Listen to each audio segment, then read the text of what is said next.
omwana omulamu yasobola okubeera mu ssomero n'asoma. Kati olw'okuba nti bo abaana ba wano bakitwala nti nsonga mu kunaaba engalo, era enjawulo bagiraba nnene nnyo oluvannyuma lwa kubeera nti kampeyini y'okunaaba engalo eno yajja, balaba nga waliwo enjawulo nnene nnyo wakati w'okubeera nga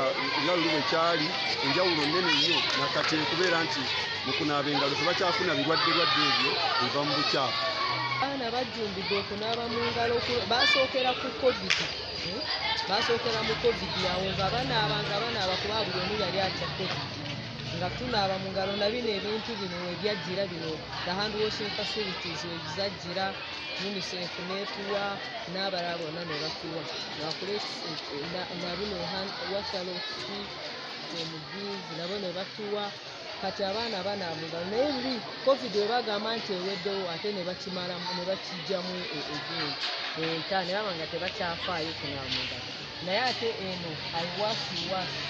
eno kitundu bwe yazze kampeyini eno ya iwasiwasi kuva ne taamu eno ng'etandika, naye